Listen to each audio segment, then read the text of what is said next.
What's up, everybody? Hey, how you doing? Hey, we're excited to be with you. Welcome to the Road Home podcast. My name's Justin. This is, I'm Amanda. in case you didn't know already. I mean, I'm sure you know if you're watching that. Hey, maybe you know who we are, because otherwise you're not going to stumble across what's going on here. Listen, you never know. No. If you're just getting on here and you have no clue who we are, I'm Amanda. This is Justin. We're married. In case you're wondering about those things. So we've been wanting to do this for a hot minute now. We've been kind of figuring out what would be the best way to go about it. Here's the deal. I'm good enough at faking it on social media to make people think that I know how to do all this sort of stuff. I actually, I don't. When it comes to cameras and lighting and sound, I fake it till I make it. And thank God that I live in a time. Don't most people, though. They do. Yeah, but I tell people I do. So thank God that Canva exists and I'm able to make graphics that way and all that. But anyways, this is the Road Home podcast for now until we get in a position where we can figure it out or get a little bit of help to nudge us in the right direction. But we want to bring the best quality experience to you, the viewer, the audience that we can. And for the time being, this is it. And hopefully in the near future, we'll be able to have it on all platforms where podcasts exist, from Spotify and Apple Music to whatever the things are. I don't even know anymore. But we're going to stream these live and then we're going to post them afterwards for people that want to watch. And this is the place you can do it. It's on my YouTube page at the moment. And we'll put all the information in the down, like beneath the screen or whatever, where you'll be able to find out about it. But Amanda, what are we going to talk about today? What are we going to talk about? So, in case you didn't know, we are starting this thing that we like to call the Road Home. A couple years ago, we shared a very vulnerable piece of our lives. Yeah. Our marriage was almost over. We hit rock bottom in a lot of different ways, and the Lord brought us through, and we kind of shared what that looked like and how we navigated it. Good, bad, and ugly, because, like 2 years ago. That was 2 years ago. I reposted it. So if you see this episode's live, I actually, honestly, even in the last few months, had a wild amount of people ask me about that video. Like, where is it? Because we took it down for a season just because it was helpful. It was really important, I think, for people to see that, hear it, and experience it. We still feel that way. But also, we didn't want, we don't ever want to be the people that what happened to us defines us forever, right? Yeah. It's part of our story. It's not the whole story. Yeah. And sometimes in the process of healing, growing, like figuring out what life is, you have to create a little bit of space from those things so you can find who you are now. Because honestly, there was probably, I can speak for me, there was who I was before then. There was whatever was happening during, and the during was longer than a moment. The experience. Yeah. Took years. So, and then there's who I am or who I'm becoming now. So sometimes you have to just kind of press pause or stop or whatever on those. So we felt like we need to do that. But that being said, we're now in a space where we feel like, okay, there's a healthy amount of space between us and that was able to, we were able to help people in real time, because we felt like, the Lord asked us to do it. And now we've grown beyond that and we've expanded. So that takes up and occupies a little space inside of us. Yeah. And I think we've got maybe a little better perspective. So we're going to talk kind of about the road home. Man, there's so many applications for this for us.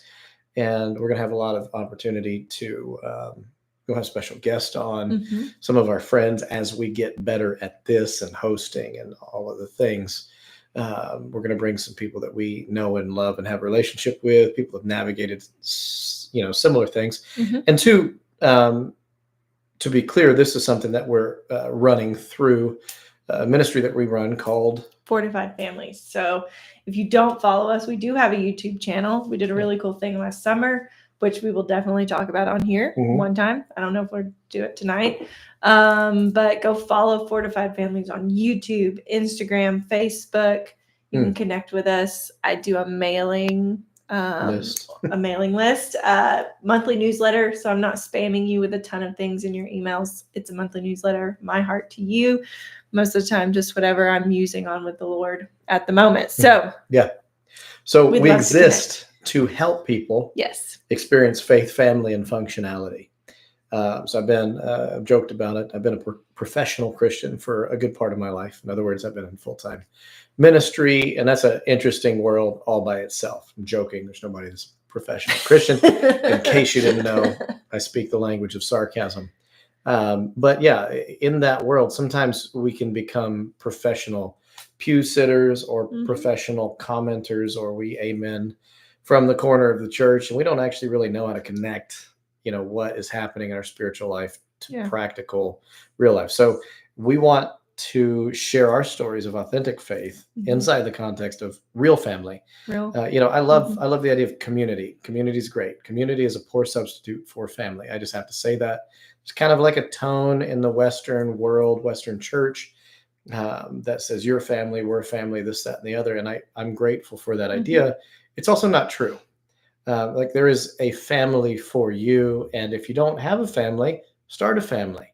And if you do have a family, steward them well. You're not going to get a greater wealth of resources surrounding the idea of identity, comfort, love, acceptance, mercy, forgiveness, consequences of actions, discipline, like all the things that you really need to learn. And really a lot of the principles and things that God lays out for us in Scripture are expected to be found in real family. So we want to minister to people in the area of faith, family, and functionality. So faith within the context of a family that's real functional and practical. So we're going to talk about that. But I digress. Today, we're going to talk about the road home and this concept of what is home. Yeah. I think at different stages of our life, we would say, hey, home is this. And you would say home looks like, a house on a hill with a white picket fence, a mom and dad, 2.5 kids, and, a puppy or something like that. Yeah. And then maybe later it looks different. And for some people, home is a bad word, depending on how doesn't feel safe. You grew up. It doesn't feel safe. But no, and I think I can even safely say throughout our life as a family, marriage, that our idea of home has changed. I remember when we first got married, we didn't want to own a home. We thought we're on mission for the Lord. We're going to be traveling and doing all the things. And then now feeling like we're in our mid to late 30s. We have 3 kids, and having a safe space just in the physical sense of having a home that we can retreat into, recharge, refresh, to still go out and share the gospel with the people we come in contact with, and still go out and fulfill the mission that God has put in our lives and on our family and on our marriage. But having that safe place is having a fortress, like a place that is a refuge that you can run from the world into. I forget who said it. I can't remember. I would love to remember it, but when I do, I'll give them the credit. But somebody essentially said, if you do family the right way, your family will run back home and not away from it. And I think where there's a lot of trauma, there's a lot of stress, there's a lot of unhealthy dynamics relationally, there's this feeling, I just can't wait to get away. But I think if we listen to the Lord, if we kind of follow his leading of what family looks like, we can create and foster an environment that's really safe and really healthy and comfortable in a good way, in all the right ways for people to run back to. So as we're kind of talking about this idea of home, and then home and family go together, obviously, different seasons of your life, you'll have a different relationship with that. And on the backside of this big, cataclysmic event, I don't know if that's the right word. I don't know. And if you have no clue what we're talking about, go back and watch the video. Go back and watch the video after this. Go back and watch the video. Catch up. That's why we put it in there. It's kind of like, hey, we're about to tell the rest of the story.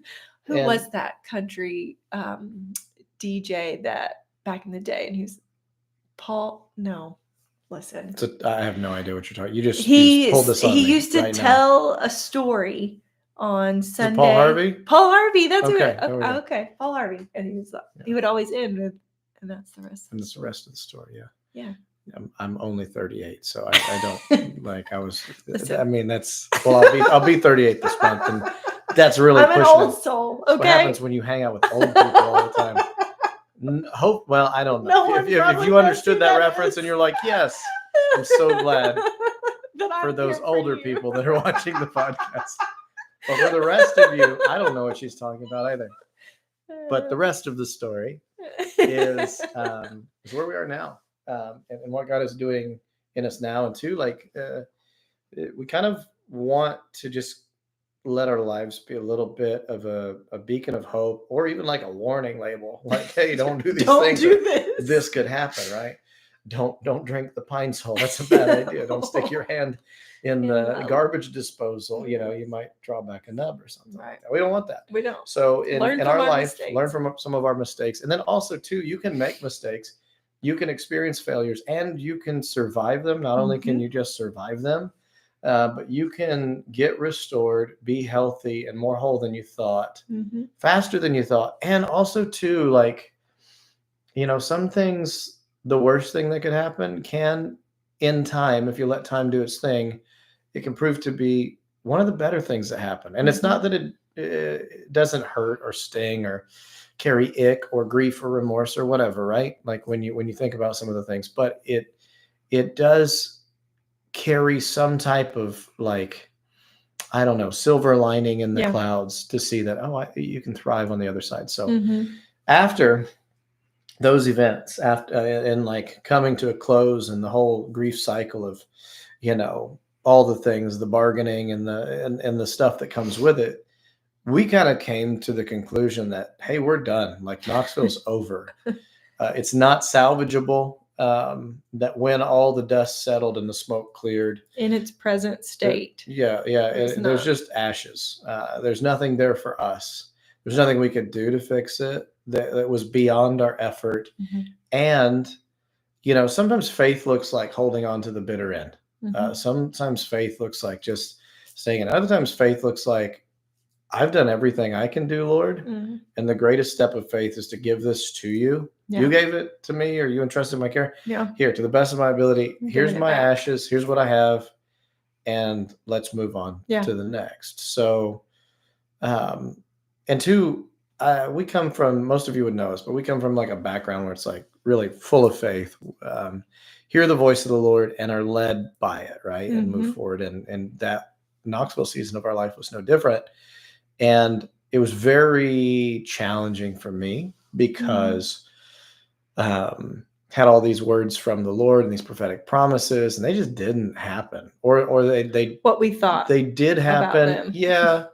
And I think that's where it's like, some of them didn't though. You know, it's like, that's, I think sometimes we can try to like paint, you know, you can Bob Ross it and turn the happy little accidents. Sometimes the happy little accident's a dumpster fire. And like, I couldn't make much of the dumpster fire. And it's like, I just want to get away from it. So looking at it, and just like, okay, well, this is done, and I can't just sit and in this forever.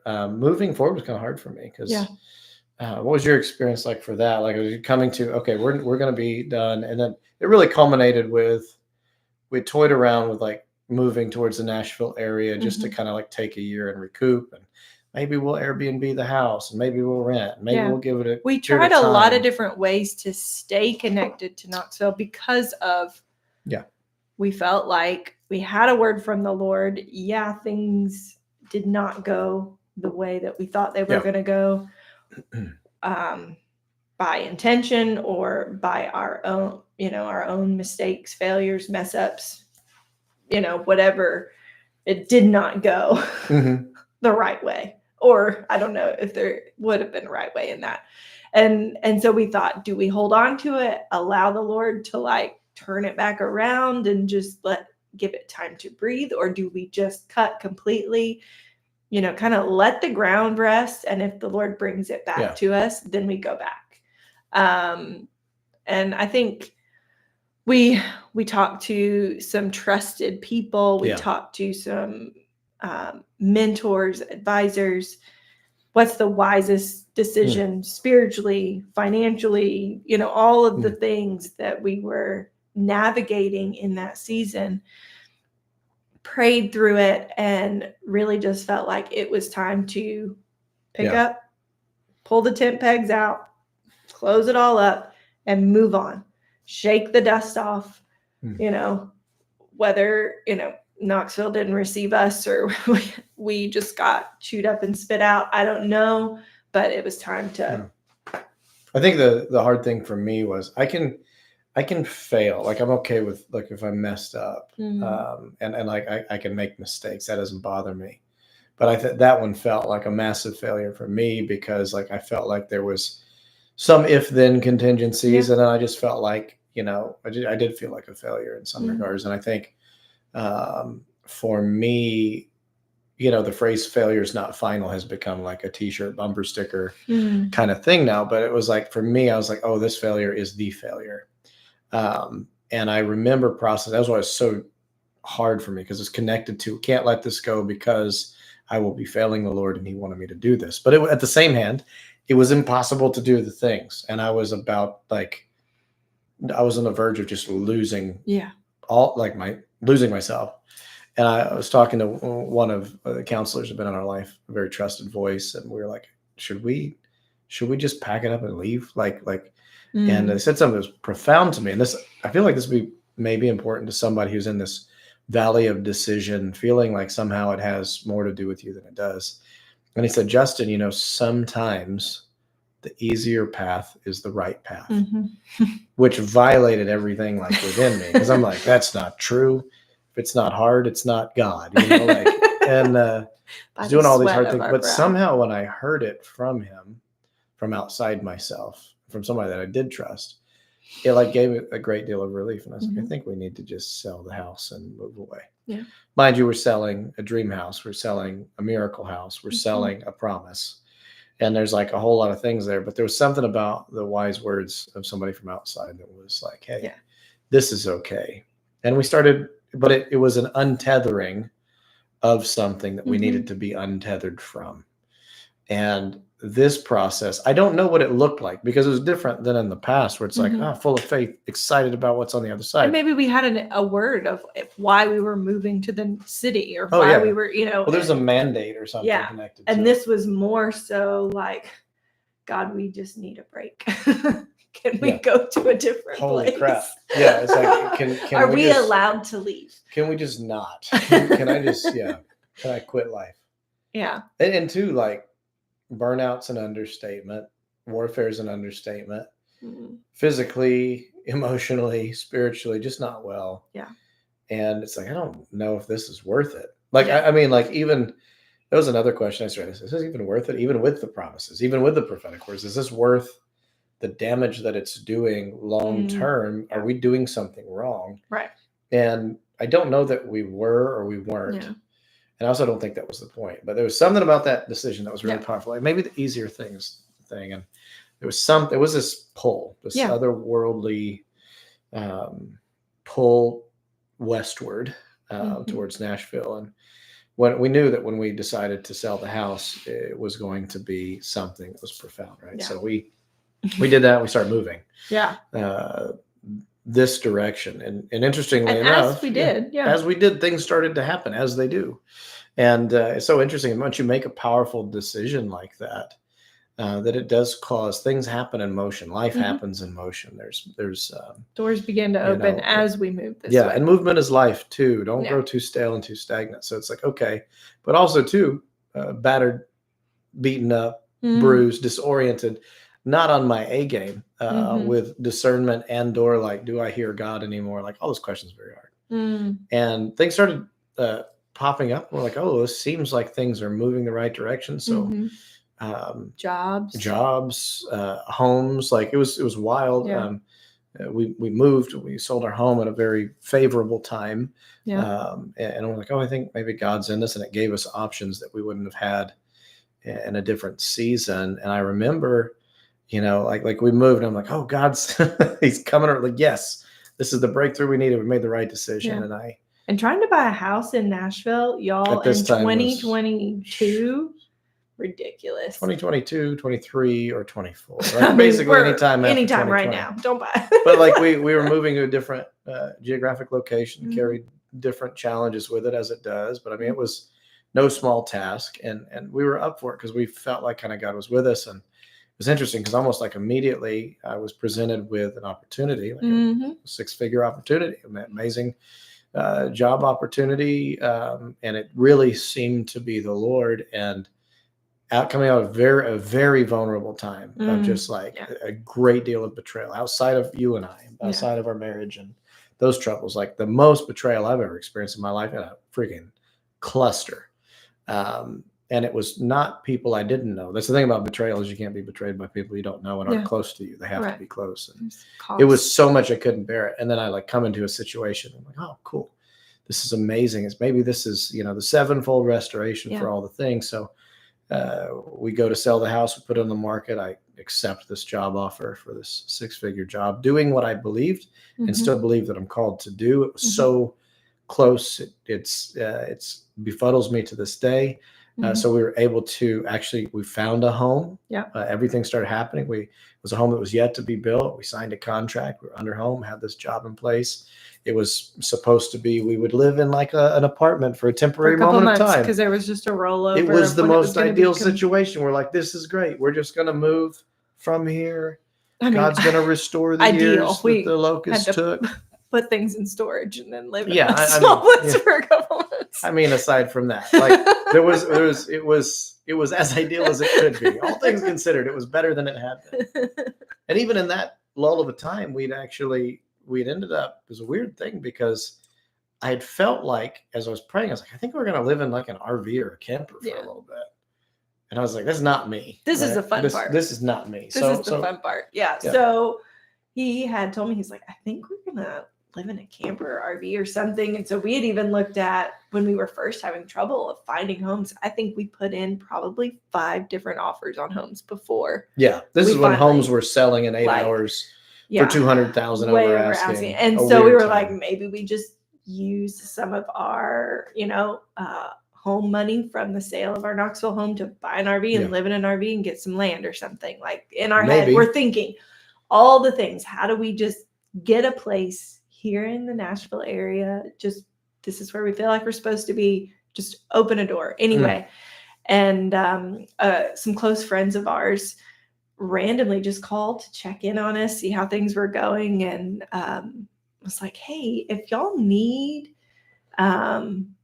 to come up here and stay, because they live up in the Northeast, if y'all need to come up and stay, we've got a camper in Cape Cod. Yeah. They was like, we have this fifth wheel at a RV resort, like Mhm. this great campground. And they're like, you can stay in it as long as you want. And you just come up, bring the family. And we ended up in that period driving up to New England, and it was crazy. Like I literally just had, and these breadcrumbs start coming back. We're like, oh, maybe some redemption in this, and this is what's happening. And then we come back and we're like, we're just going to go straight from this. Amanda got a job, teaching for the first time, which is my dream. Since I it was a like, child. wow, the stars are aligning. And then, things started to, reality started to set in. And that, just because we're on the other side of that doesn't mean like we get out of warfare or people being people or things being things. And what was supposed to be a few months in an apartment while our home was built ended up in the job I was promised was not a real thing, which is honestly the nudge that gave me the peace to sell our home. Yeah. And then I lost that. And it was also the contingency that allowed us to buy the other home that we were under contract. So in that meantime, when my family of 5 is living in a 2-bedroom apartment in Antioch, Tennessee, we went from like a 4-bedroom, 3.5 bath, like a beautiful dream home, a very big, wonderful house. Never thought I'd live in a house that nice. And we sell it and we go to work for this company doing the Lord's work. And then we're not. And then there's no provision. Yeah. And then we're in this 2-bedroom apartment where all 3 of my children are in one room, me and Amanda in the other, and all these things. It was just like, God, it felt like insult to injury. Best of times, worst of times. It was pretty bad for me. I think it was better for you guys. I wasn't as depressed as I had been but I was definitely not well. Yeah.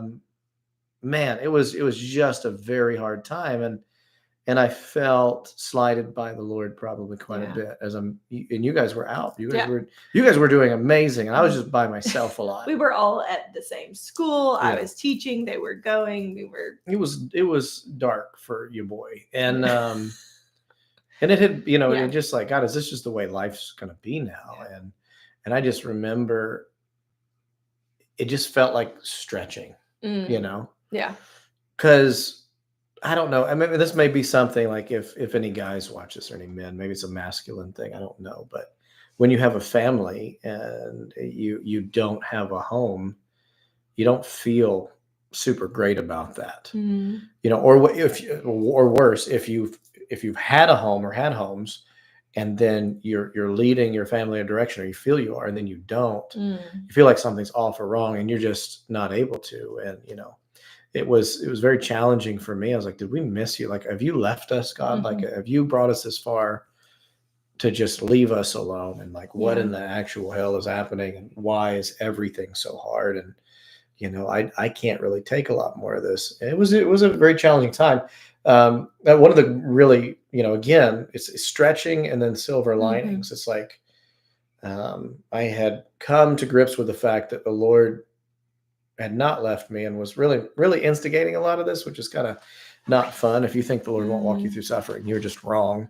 He won't leave you there. He'll lead you through it if you listen, but it can be, it's intended to break you. Yeah. I think that's kind of it. And there's a small group of guys that I meet with on Wednesdays that, I was extremely reluctant in the early days. Didn't want to do it. Actually, when Josh asked me, I said, dude, that sounds awful. I don't want to do anything like that, but like, because you're asking, I'll try it out.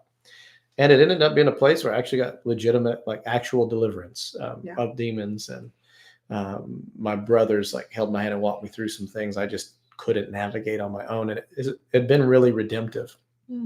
Still don't have a home. On the road home, it's like we sold the house, we packed the bags, we went and lived in an RV. Everything's falling apart. It's just like, gotta move into the 2-bedroom, thinking it was just going to be like a couple of months. And then I remember we had probably been there maybe like a month and a half in, and losing all peace about the home that we were about to move into. I mean, we had went and wrote scripture on the studs. So whoever got that home, it's blessed. It's covered. It's great. The paint colors, the tile, the appliances, like top we did to bottom, we had picked everything out. That level. And then it was like, I started losing all peace, and I thought, oh my gosh, what does this mean if we back out of this? And because we had signed the contract months ago, so any down payments or anything, they were as good as gone. And the earnest money, there's a lot of earnest money too, because it was again weird time. So we're in all of this, we're still all in. Like we've always been all in people, almost to the degree in which people get concerned for us. And it's worked out thus far. But we're in these moments, it's just like everything was like a false start, a false flag. Everything seemed like it just shifted at the last minute, and it was like really getting right. It was almost right. And I'm like, man, this is wild. And this long-term fatigue of like, I don't have a home. I don't have a place to hang my hat, to rest my head. I just feel like I've been holding my breath for 6 months, 8 months, 10 months, 12 months. It was our original term on the lease, was just 3 months, right? We were supposed to be 3 months. No, it was just August to October. I think. And how long did we end up staying? Till February. Yeah. And I want to say too, that our landlord was incredible. This apartment was a godsend. It was a godsend that was supposed to be like 3 months max. Otherwise, again, I want to stress, I would not have done it. Had I not had the job, I wouldn't have sold the house. Had we not had this, this house, I wouldn't have lived in the apartment. And then it just ended up being like my own personal hell for a little bit, where God was strangely present in it and doing things for, I feel like, everybody around me, but not me. And, very interesting. So what's next? Where do we go from here? Because it doesn't end here. It's just like, this is transition. Because the subject of this that we're talking about now on the road home is this transition, this migration, it can be quick, but it's It not can be. always quick, you know? And Yeah. I think so many times when you hear stories about, oh, we went through, you know, this dark night of the soul, and then I woke up after a few months and all was well and everything went back to the way that it was, or that it was better than the way that it had been, or all of the things, you know, and it seems more like a suddenly thing. And we were hoping for that when we leaned towards Nashville. It felt like it was going to be just like almost like a, I don't know how to, like it just fitting, like, you know, a puzzle piece when it just gets put right in. It felt like it was about to be that. And then as we got our feet on the ground, it was like the whole puzzle got knocked to the ground, and we had no clue how to put it back together. And so it was just a lot of transition. Yeah, they say shift happens, right? Right. It was just a big pile of shift. I had shift on my shoes, shift on my hands. We just smelled like shift. Shifting so much. So shifty. And everything we owned was in 2 10-by-20 storage units. You know, it was absolutely pleasant. It was the greatest thing ever. Yeah.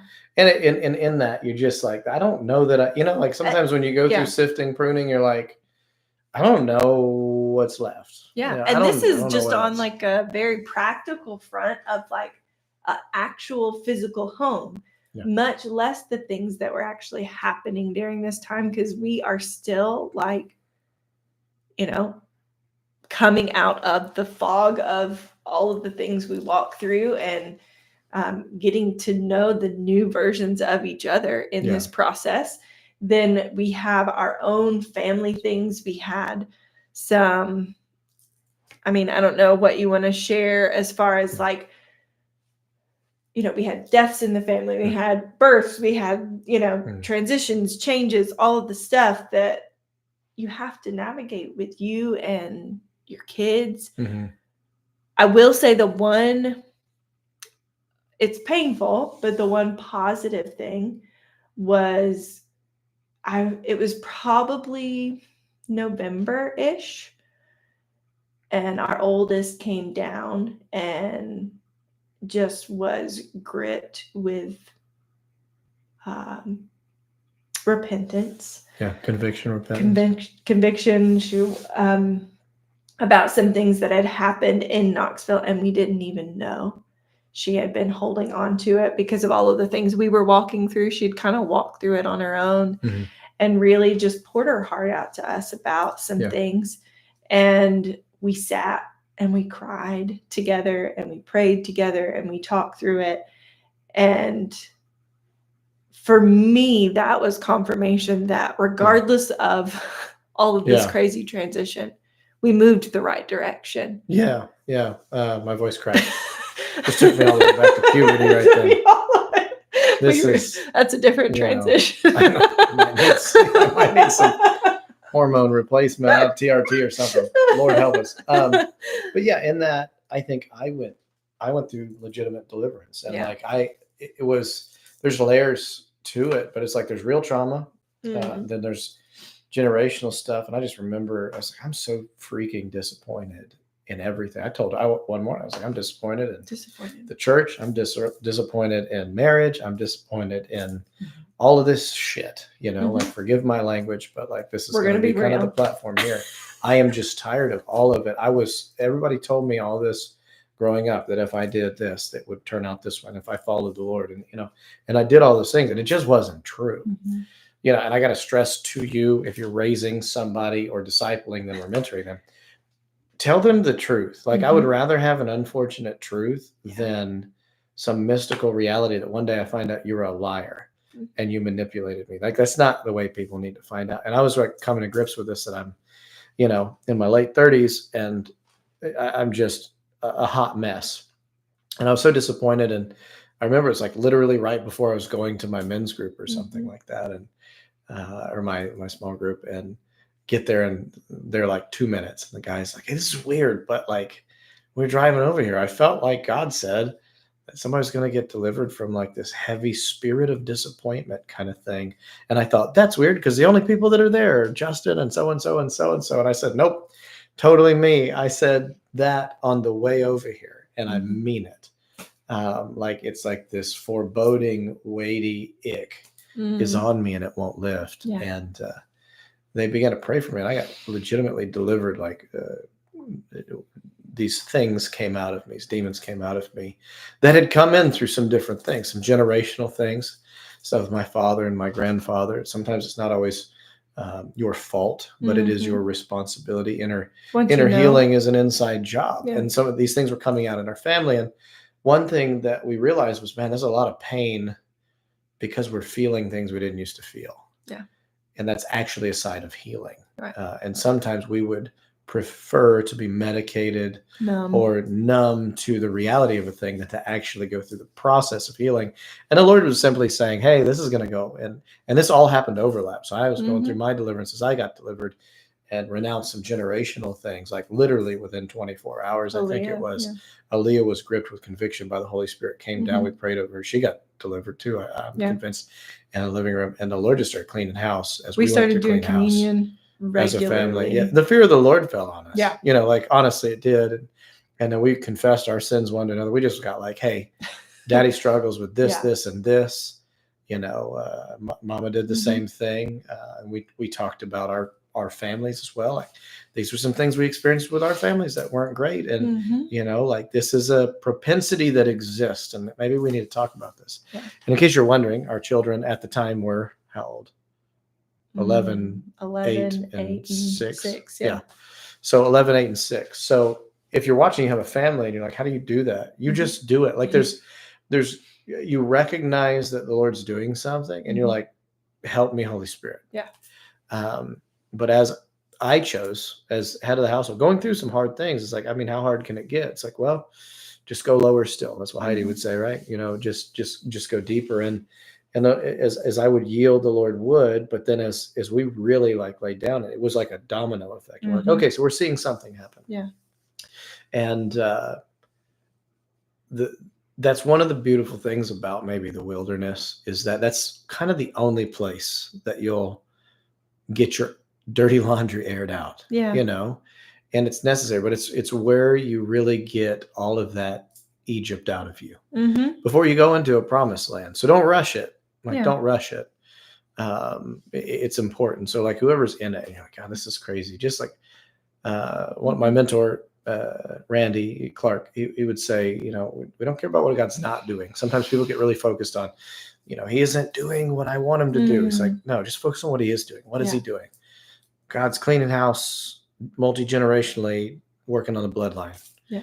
I guess I'm here for that. I'm gonna make much of that. And as we started to do that, things started to break loose. Yeah. And I think we even saw changes in our kids during that time in a really profound way. And it was simple. Like we said, we're going to start doing communion every day, once a day. We would sit down, we would talk about it. And every moment was, you know, maybe we focused more on the body or the blood or whatever the case may be, but something got highlighted. Every day we did it. True. And it opened doors to talk. It opened doors to pray. It opened doors to process, because, you know, we had processed with our kids and been very vulnerable when we were going through that really hard time, you know, but when you're in it, you miss things, you miss so much. Yeah. And so for us as parents, feeling a little more like we had our sea legs on us, being able to sit down and process what they experienced during that and how they perceived what happened and what that felt like for them. I think that also provided an outlet for them to let go and forgive us and forgive each other in the process of. Yeah, it's kind of like sometimes people say, sometimes you can't heal in the same place you got hurt. Yeah. And it's almost like a lot of our hurt had all happened in homes. Yours did, mine did. Even the kids did. And the Lord pulled us out and put us in this like this weird migration pattern where it's like this holding pattern. And it's like he wasn't going to allow us to replant or be repotted Mm-hmm. until we had dealt with some of those issues. Yeah. And, I just want to encourage you, like, deal with the issues. And if Yeah. you don't think it's an issue and he's pointing at it, it's an issue. Mm. And sometimes you're so callous to what you've experienced that you develop this neuropathy and you don't. And he'll just let you sit with it long enough for it to bother you.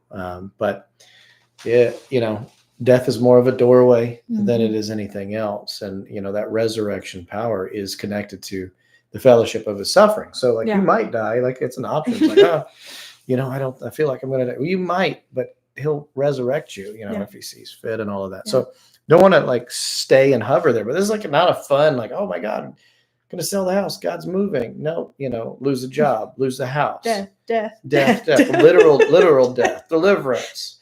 Holy crap. And this is on the backside. Watch the other freaking video. We thought we Because had it was pretty already shitty died. before this. It was not good before, right? And I'm like, I thought that was the worst thing. And then it's like, no, there's levels to this. And it's so hard. And then like, John Wimber used to say, I don't ever trust anybody who doesn't walk with a limp, meaning like you can wrestle with God, but you don't win. You're the one that walks away. You might walk away, but you'll walk with a limp the rest of your life. Yeah. And to wrestle with God Mm. means that he's going to wound you, but there's something about getting close to him that nothing else matters. I may mess with your theology. I dare you to get close to him and see what happens. Yeah. But he can wound you in a way that's beneficial to you and to those around you. And it's a dependency that's holy. It's a dependency that's healthy. And it's a dependency that is necessary. And, sometimes the Lord has to strip you away from all the things you've made it about so he can remind you what it is about. And it's just very simple. So I think we'll fast forward a bit from there. And this was a long process. And then we moved from that place into hey, I don't think Nashville's exactly it. We were originally, we felt like Franklin was where we were supposed to live. But big fat but is, hey guys, if it was expensive to live in Nashville in 2021, 2022, 23, 24, Franklin is not any better. It's actually more expensive. And it was outside of our realm of faith. So I'm convinced that the Lord just took us adjacent to where we were supposed to be. Mm-hmm. Also, to build our faith and to allow us to taste, the milk and the honey is pretty good over there. I really love it over there. And also to put us in a place that we're not built for, so we could feel the pressures, the spiritual climate, spiritual atmosphere, and just be like, this ain't it, y'all. Mm-hmm. So whether my faith was there or not, I was like, I'm going to figure this I got to get out of here. I'm going to figure it out. And randomly, you're staying in this place. One night, we were at a dinner party with some friends, celebrating one of our friends, and Will Hart was there. Randomly, I hadn't seen Will in forever. It's ironic, too, like of all people, that would be Will. Like kind of one of the funny things. And he's like, how's it going? Where are you at? I was like, over here. I was like, but, I want to be in Franklin. He's like, when do you want to be in Franklin? I was like, yesterday, bro. Like, I want to be out. And he's like, oh, are you serious? I was like, I'm dead serious. And he's like, well, so-and-so's got a house in Franklin. They need to rent it out. And I was like, give me the information. And we were there so fast. And like all the stars had to align with our contract and with us staying, all these places. And we didn't have the money for it. And the rent was astronomical as well. And here we are going on a year thinking that we're going to be in a home paying a mortgage. And we are burning through resources because the cost of living is much higher than the situation we're in. It's just like everything is crazy. And then we just got a little bit closer. We were renting a house in Franklin. For me, that was a big deal because Franklin felt like the promised land for us. And when we got there, it's like the atmospheric thing shifted for me, which made me a little bit more sane. And I was like, I feel a little bit closer to home. Where do you want to go from there? Gosh, that was before, because we got to talk about recovery tour, because there's in all of our transition. Let's just talk about making things hard and difficult. Right. So we're not going to go fully into this because we're going to, I think episode 2 will be the recovery tour. Yes. But it's important to say this, that at the moment where we're about to transition from Antioch to here, we're in the 2-bedroom. Yeah. We're in the middle of the middle. We're in the transition of the transition. Sight Shift out. of the shift. We're just in it. And I had like this crazy dream one night, and the Lord tells me, you're going to go to the West Coast. You're going to go to California, and you're going to go from the South to North. You're going to take the whole family, and you're going to proclaim this message of recovery. You know, Recovery. And I'm like, I'm just going to lie to all these people, Lord, about like, you know, at some point, like I have to ask myself, like what is prophetic and what is lying? You know, like call those things that aren't as though they are, so they can be so. This sounds like horse crap. Like this is just a bunch of BS. And the Lord had given us, and it's like, yeah, we're going to do this. And it turns into this big thing. But it was like right in that transition from there to there that he drops this word. And it's like the only time I felt like he spoke to me in a year. And I was like, of all things for you to say, this is not the prayer I wanted answered. I wasn't even praying this prayer. Yeah. And no, he woke me up in the middle of the night and he was like, we're going to California. And I had not heard him so sure of something in a very long time. So I was like, okay, apparently we're going to California. Cool. So, all right, I'm going to go back to sleep now. How are we going to do that? I don't know. I don't know. But we're going to. I've seen it. The prophet has spoken. We're going to go. And so from there, you know, we prayed, we dreamed with the Lord, asked, what do you want us to do? How do you want us to do it? And he got us to Franklin, and then it was like, okay, time is ticking away, and here we are. Yeah. And that was a whole other journey, but I can't wait to unpack that. But yeah. Well, it was good. You know, we're going to probably crash this podcast into the side of a mountain here. But in the middle of transition, God gave us a word.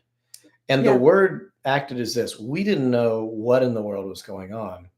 But that word, faith comes by hearing, hearing by the word of the Lord. It was an I'd not been able to activate my faith towards anything because we were just surviving. And it was like the moment he spoke, it gave us direction for our life. Now, mind you, the direction had nothing to do with the desire of our heart. We didn't want to do this. We wanted a home. This was not, I want a freaking house. I don't want to get in an RV and go west. Like, I haven't done all this just to do this. That's not. But what the Lord was asking, there's always the answer to your prayers and the desire of your heart. The seed form of it is in obedience to what he's asking you to do today. A lot of times you think, I got to figure this out. I want a home. I got to build the home. I got to buy the home. I got to get the financing. Like I got to get the job so I can get the 2 years, so I can get the mortgage, so I can do the thing. Right. And that sounds great. There's a way that seems right to a man, and there's the systems of this world. And there's also this overarching reality that if you make the kingdom your number one concern, all these things will be added unto you. And there's something about following the Lord that creates a way for you. And if you don't quit, if you don't grow weary in well-doing, in due season, you'll see a reward. So we were in the season of transitioning from one rental situation to another rental situation that was just a slight tick above the rest. And each time required faith. Each time required sacrifice. Each time was like dumb, logistically doesn't make sense, but I feel God on it. Yeah. And then we had this direction, this due north of, hey, we're going to do this thing called the Recovery Tour. And I think that's a good point for me to stop rambling on this. But this is the road home. Yes. This is episode 1. We're going to have these conversational settings like this. That are going to build. The next episode is going to be great. We'll let you know. Hey, would you tell them where they could find out more about our nonprofit? Yeah. Honestly, Instagram is my hub. That's where a lot of the things we post are going to be. There is a link there. You can join our mailing list. If you join our mailing list, I wrote a 30-day devotional. Hey, and I will send you a link to that devotional. It's a digital one. It's fantastic. Just quick, because if you are in the thick of raising kids, raising mighty warriors who are strong-willed and so strong, opinionated, and all of and have lots of activities that they're a part of, you have very little to no time. And so these are quick, just to get your heart and mind set on him to keep going about your day. So join our mailing list. I'll send you the link for the free devotional. Also subscribe to our YouTube channel. If you want sneak peeks of what happened on the recovery tour, there are a bunch of videos out there that we took on the road. Yeah, You're you welcome can just to go, watch.